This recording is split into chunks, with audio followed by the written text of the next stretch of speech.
हाँ जी, kinds of companies की बात करनी थी हमें आज के लेक्चर में। कंप्लीट देखना, कट तो नहीं रहा। ठीक है, चलो।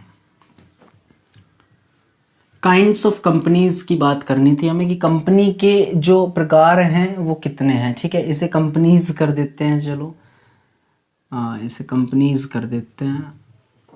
एक नहीं है ना वो, फिर इंग्लिश के हिसाब से वो गलत है यार।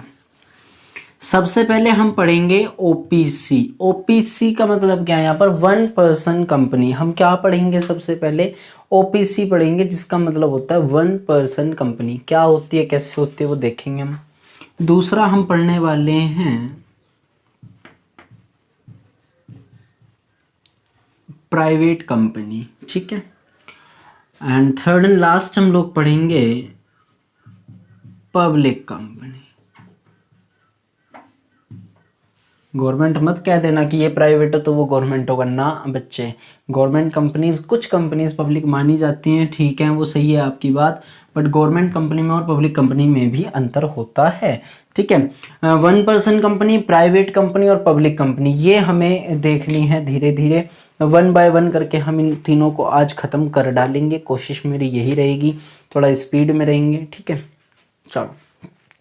One person company, one person company का क्या मतलब है? देखो लिखा हुआ आ रहा होगा, वन पर्सन कंपनी, पिक्चर दिखा देना भाई।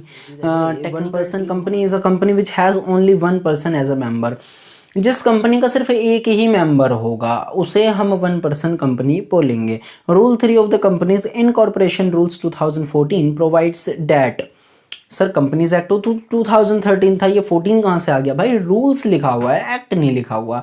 एक्ट होगा तो 13 ही है, रूल्स लिखा हुआ होगा तो 2014 है। तो रूल 3 बताता है कंपनीज एक्ट का कि प्रोवाइड करता है, ये बताता, उपलब्ध कराता है, एक तरीके से हमें देता है कि only a natural person being an Indian citizen resident in India can form one person company और can be a nominee for the sole member of one person company. वो ये कह रहे हैं ऐसी अगर तुम्हें कंपनी बनानी है तो आपको एक चीज़ का ध्यान रखना पड़ेगा।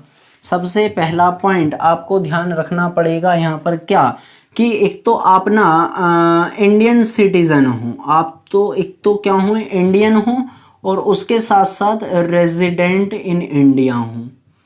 रेजिडेंट इन इंडिया हूँ। इंडियन का मतलब आप भारतीय नागरिक हो, और दूसरी बात आपका निवास स्थान जो हो वो भी इंडिया ही हो। रेजिडेंट होने चाहिए आप, ऐसा नहीं कि मैं हूँ तो यहाँ का बट मैं यहाँ पर रहता ही नहीं हूँ, मैं ऑर्डिनरी रेजिडेंट नहीं हूँ। ऑर्डिनरी रेजिडेंट आपको होना पड़ेगा। रेजिडेंट का मतलब बड़ा लंबा चौड़ा सा हमने बताया हुआ है, इनकम टैक्स एक्ट बताता है, उसके लिए इनकम टैक्स चल रहा है मेरा यूट्यूब पर, जो मेरी सीरीज चल रही है उसमें आपको देखने को मिल जाएगा। ठीक है, हालांकि हमारे सिलेबस से रिलेटेड नहीं है, हमें ज़रूरत भी नहीं होती। ठीक, तो only a natural person being an Indian citizen and resident in India can form one person company, वो ही बना सकता है। और कैन बी अ नॉमिनी, वो ही सिर्फ नॉमिनी हो सकता है for the sole member of one person company. One person company के सोल मेंबर के लिए वो ही क्या हो सकता है? बस नॉमिनी हो सकता है। दूसरी बात, ये कुछ कंडीशंस हैं वन पर्सन कंपनी बनाने की, वो बता रहे हैं हम। दूसरी बात कह रहा है one person can form only one person company और become nominee of only one such company. इसका क्या मतलब है कि वन पर्सन कंपनी सिर्फ एक ही वन पर्सन कंपनी चला सकता है, या बिकम हो सकता है नॉमिनी सिर्फ एक कंपनी की of only one such company, इस जैसी एक कंपनी का नॉमिनी हो सकता है। मतलब तुम एक तो कंपनी चला सकते हो as a one person company, में कंपनी चला सकता हूं, या क्या हो सकते हैं, become nominee of only one such company, या तो मैं नॉमिनी ही बनाया जा सकता हूं किसी कंपनी का, या मैं सिर्फ अपनी कंपनी चला सकता हूं as a one person company. दोनों काम एक साथ नहीं हो सकते। होता है ना कभी कभी कि मैंने पार्टनरशिप अपने, मतलब मैं अपना एक बिजनेस अलग भी चला रहा हूँ और मैंने किसी के साथ पार्टनरशिप भी करी हुई है कंपनीज वगैरह में, या कहीं भी मैंने कोई भी और फॉर्म चला रखी है, तो वो हो सकता है। उसके लिए कोई रिजिड कंडीशन नहीं है। इन्होंने यहाँ पर एक रिजिड कंडीशन दे दी कि आपको करना क्या है कि या तो आप अपनी एक ही कंपनी चलाएं एज अ वन पर्सन। अगर आप अपनी कंपनी चला रहे हैं वन पर्सन की, तो आप किसी और की कंपनी में एज अ नॉमिनी नहीं जा सकते। क्लियर है यहाँ तक की बात? या तो आप नॉमिनी बन जाओ तो अपनी कंपनी नहीं चला पाओगे, अपनी कंपनी चलानी है एज अ वन पर्सन तो आप फिर नॉमिनी नहीं बन सकते किसी अदर कंपनी में। क्लियर? नेक्स्ट कह रहे हैं it can not be form for charitable purpose. ध्यान रखना ये जो है नॉन प्रॉफिट ऑर्गेनाइजेशन के लिए नहीं बन सकती, मतलब चैरिटेबल पर्पस के लिए नहीं बनाओगे आप। ठीक है, आपकी जो उद्देश्य है, आपका जो टारगेट है वो प्रॉफिट कमाना होना चाहिए, इन्होंने यहाँ पर ऐसे बोला हुआ है। पॉइंट नंबर डी की बात करते हैं। It can not carry out non banking financial investment activities including investment in securities of any body corporate. वो कह रहे हैं आप इसमें non banking financial investment activities can not carry, हम उसमें नहीं चला सकते हैं। मतलब हमें कौन सी वाली चलानी होंगी, हमें चलानी होंगी बैंकिंग फाइनेंशियल इन्वेस्टमेंट एक्टिविटीज़ करनी होंगी। मतलब जहाँ पर सिर्फ पैसों का ही काम होता हो, फाइनेंस वगैरह काम होता हो, लोन वगैरह का काम होता हो, सिक्योरिटीज़ वगैरह का काम होता हो, including investment in securities of any body corporate, इन्होंने बोल दिया यहाँ पर। क्लियर है यहाँ तक की बात। अब ये मुझे बताने की तुम्हें ज़रूरत है नहीं कि बैंकिंग फाइनेंशियल इन्वेस्टमेंट कौन से होते हैं, नॉन बैंकिंग फाइनेंशियल इंस्टीट्यूशंस कौन से होते हैं, तो उस चीज़ का ना आप ध्यान रखना, आपको पता है इतना। It's paid up share capital is not more than 50 lakh, उसकी जो पेड अप शेयर कैपिटल है वो 50 लाख से ज़्यादा की नहीं होनी चाहिए, इन्होंने बोला है इतना। It's paid up share capital. अब सर ये पेड अप शेयर कैपिटल क्या होती है, बताऊंगा।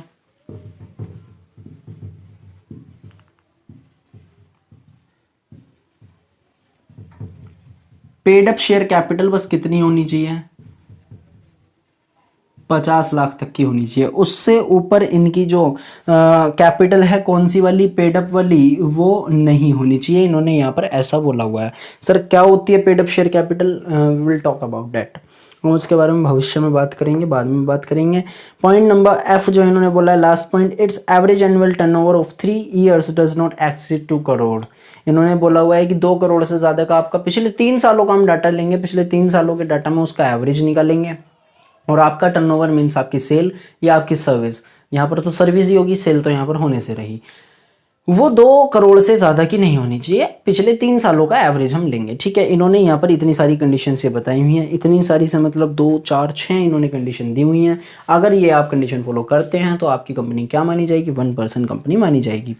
नहीं फॉलो कर रहे हो तो फिर या तो आप प्राइवेट कंपनी में आओगे या आप पब्लिक कंपनी में आओगे। बात करते हैं प्राइवेट कंपनी की। प्राइवेट कंपनी में इन्होंने भैया क्या बोला हुआ है ये हमें देखना पड़ेगा, है ना। तो प्राइवेट कंपनी देख लें जरा क्या बोल रहे हैं ये। A private company is one which has a minimum paid up share capital as may be prescribed and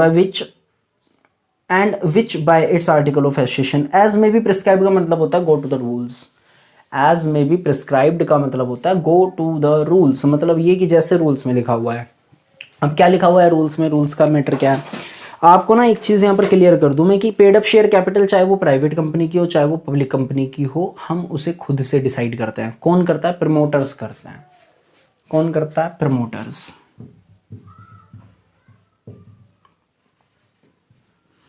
promoters करते हैं, और वो जो प्रमोटर्स होते हैं ये क्या होते हैं ये आपको भविष्य में बताया जाएगा। जब मैं आपको कुछ इनकॉर्पोरेशन के बारे में बताऊंगा तो आपको प्रमोटर्स भी बताया जाएगा। ठीक है, आप लोग बस वीडियोस देखते रहें।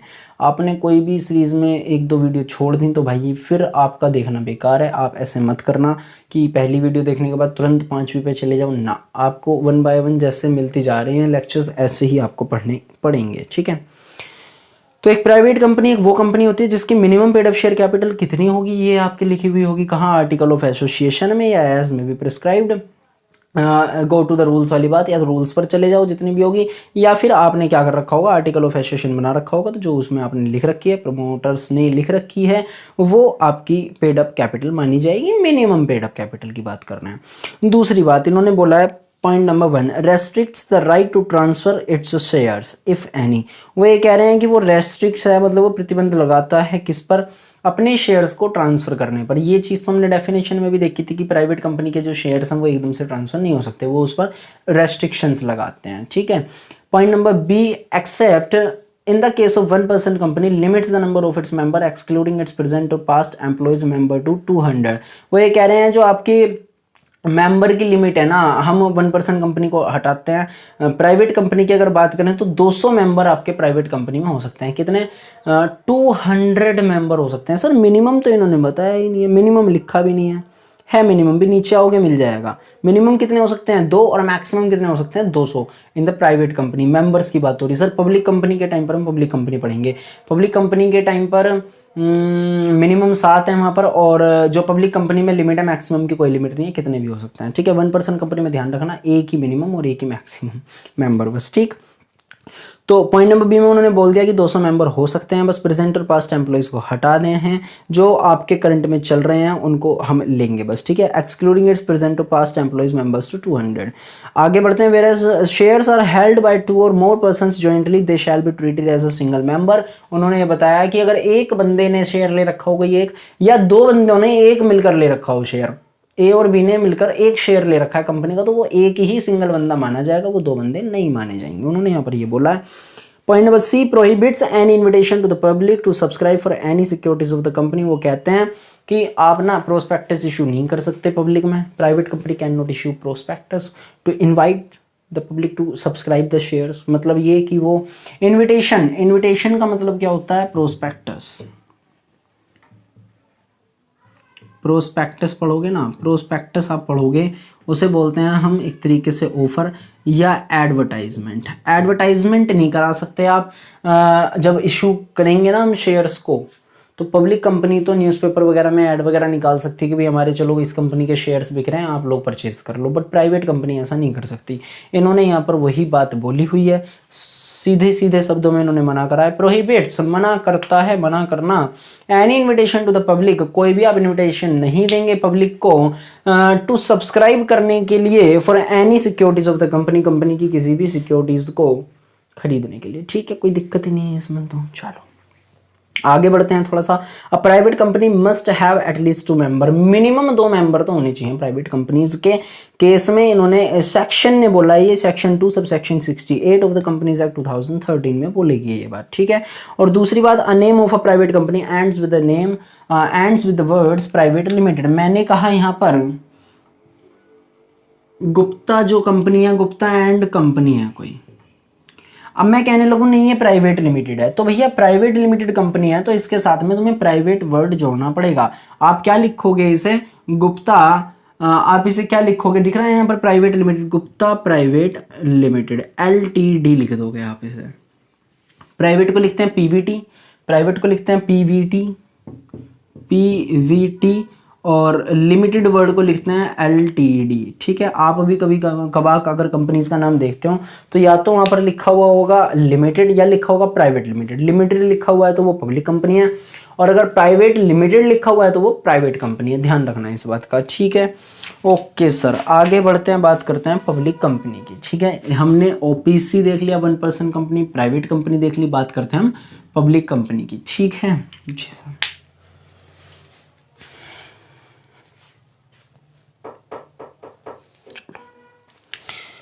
पब्लिक कंपनी कौन सी कंपनी होती है, उन्होंने बताया विच is not a private company. तो भैया पहली वाली लाइन तो छोड़ दो, मतलब वो ये कह रहे हैं कि प्राइवेट कंपनी जो कंपनी नहीं होती वो क्या होते हैं, पब्लिक कंपनी होती हैं। सर बिल्कुल मतलब मज़ा नहीं आया, चलो आगे बढ़ते हैं, कोई नहीं। B has a minimum paid up capital as may be prescribed, ये भी वही वाला पॉइंट है कि इसकी मिनिमम पेड अप कैपिटल कितनी होगी, ये में भी प्रिस्क्राइब्ड है, यानी कि वो गो टू द रूल्स है, रूल्स वाली बात है, हमें वहाँ जाना होगा, ठीक है ना। वो डिपेंड करता है किस पर, प्रमोटर्स डिसाइड करते हैं उसे, किसे minimum paid up share capital को, in the case of public company और in the case of private company. Promoters कौन होते हैं सर, बताएंगे, जुड़े रहो हमारे साथ बस आप, ठीक है। Point number C, is a private company, मतलब ये कि पब्लिक कंपनी एक वो प्राइवेट कंपनी है being a subsidiary of a company which is not a private company, यानी कि कोई भी ऐसी कंपनी जो प्राइवेट कंपनी के साथ जुड़ी हुई नहीं है तो वो क्या होगी कंपनी, वो भी आपकी पब्लिक कंपनी मानी जाएगी। इन्होंने यहाँ पर ये मतलब दिया है पॉइंट नंबर सी का, ठीक है। Public company must have at least 7 members, minimum members कितने होने चाहिए, 7 होने चाहिए। There is no restrictions on the maximum number of members, वो ये कह रहे हैं कितने भी मेंबर्स आप अपनी पब्लिक कंपनी में रख लो, देयर इज नो रेस्ट्रिक्शंस, कोई रेस्ट्रिक्शंस नहीं है। हाँ मिनिमम आपके कितने होने चाहिए, 7 होने चाहिए, एक मार्कर लगा लेना और ये 7 ही है, ठीक है। इधर से 7 मेंबर्स आपके मिनिमम होने चाहिए, मैक्सिमम की कोई लिमिट नहीं है, कोई रेस्ट्रिक्शंस नहीं है। कौन कह रहा है इस बात को, सेक्शन 2 सब सेक्शन 71 कह रहा है इस कंपनीज एक्ट का। आगे बढ़ते हैं, the name of the public company ends with the word limited, जो कंपनी का नाम है, पब्लिक कंपनी का नाम, वो खत्म होना चाहिए आपका ends with the word limited. अगर आपकी ये गुप्ता प्राइवेट लिमिटेड अगर प्राइवेट ना होकर के सिर्फ पब्लिक कंपनी होती तो आप यहाँ पर लिखते सिर्फ गुप्ता लिमिटेड। गुप्ता लिमिटेड का मतलब क्या हो जाता है यहाँ पर कि भैया वो क्या है, एक पब्लिक कंपनी है, इसलिए वहाँ पर प्राइवेट वर्ड नहीं लिखा हुआ है। आगे बढ़ते हैं। Public company can raise its capital by issue of shares to public for subscription. क्या मतलब है सर इसका? पब्लिक कंपनी को अगर पैसे की ज़रूरत होती है वो अपने इशू करेगी शेयर्स को, यही चैप्टर है हमारा, यही न्यूमेरिकल बनेगा। तो वो ना इनविटेशन दे सकती है कहाँ? पब्लिक में। वो ऐड करवा सकती है कहाँ? पब्लिक में। Means public company can issue a prospectus to the public for invitation for the subscription of capital. ऐसे आप बोल लो, मतलब ये कि हमें अगर पैसा चाहिए, पब्लिक कंपनी को अगर पैसा चाहिए पब्लिक से, पब्लिक कंपनी को अगर पैसा चाहिए पब्लिक से, तो क्या कर सकती है? वो प्रोस्पेक्टस को इशू कर सकती है। क्लियर है यहाँ तक की बात? But a private company can not invite to the public, public को इनवाइट वो नहीं कर सकती। ठीक है यहाँ तक की बात। चलो क्या बोला इन्होंने? कंपनी प्राइवेट हो या पब्लिक हो, may be limited liability company, वो चाहे पब्लिक कंपनी हो या प्राइवेट हो, लिमिटेड लाइबिलिटी हो सकती है कंपनी की, अनलिमिटेड लाइबिलिटी कंपनी हो सकती है, या a company limited by guarantee भी हो सकती हैं। अब ये क्या है? ये तीनों आप लोग अपने आप पढ़ लेना, इतना ये रेलिवेंट नहीं है एग्जाम के पॉइंट ऑफ व्यू से, और डिफरेंस ज़रूर पढ़ लेना। मैं आपके पास में बस यही पॉइंट छोड़ता हूँ ताकि आप तीनों चारों पॉइंट जो भी आज में सिखाए हैं मैंने, वो उसे आप अपने आप से भी एक बार दोहरा लें। ठीक है ना? तो आपको ये पढ़ना है, difference among one person company, private company and public company. दोनों स्लाइड दिखा दीजिए आप प्लीज़, और दोनों स्लाइड जो आपके ये दिख जाएंगी अब यहाँ पर। ठीक है, पॉइंट नंबर 9 तक बेटा आपको पढ़ना है। नेक्स्ट लेक्चर में हम लोग देखेंगे incorporation of a company. Clear है मेरी बात? ठीक है, डन। चलो मिलते हैं आपसे नेक्स्ट लेक्चर में। एक छोटी सी रिक्वेस्ट, अगर आपको वीडियो में एक भी बात पसंद आ रही हो, एक भी चीज़ समझ में आ रही हो, तो आपका ये कर्तव्य बनता है, इट्स योर ड्यूटी, कि आप लाइक करके जाएं वीडियो को, कमेंट करके जाएं, बताएं कि बेस्ट पार्ट ऑफ वीडियो क्या था। ठीक है, छोटी सी बात, जो भी देख रहे हैं आप, कुछ ना कुछ आपको वीडियो में ज़रूर ऐसा लगा होगा जो आपको लगा होगा नहीं सर ये इररेलेवेंट है, यहाँ ना सर आप ऐसे मत करो। आपको ऐसा लगता है आप डिसलाइक करो, कमेंट करो कि सर नहीं ये वाली बात हमें अच्छी नहीं लगी। दूसरी बात, या फिर अपना आप क्या होगा कि पॉजिटिव रिएक्शन दोगे आप, नहीं सर ये बात हमें बहुत अच्छी लगी। ठीक है, तो आपकी जो बहुत अच्छी है या बहुत बेकार बात है, मेरी जो है आपके थ्रू मुझे पता लगेगी, तभी तो मैं उसमें सुधार करूँगा। तो प्लीज़ कमेंट करें, और वीडियो अगर आपको पसंद आ रही है तो भाई शेयर जरूर कर दो, क्योंकि बच्चे ऐसे हैं जो मतलब यूट्यूब पर और बहुत सारे टीचर्स हैं, सबको सबका समझ में नहीं आता। तो हो सकता है अगर मैं समझाने में पर्याप्त हूँ तो उन्हें मेरा समझ में आ जाए, क्या पता। मिलते हैं आपसे नेक्स्ट लेक्चर में। Thank you.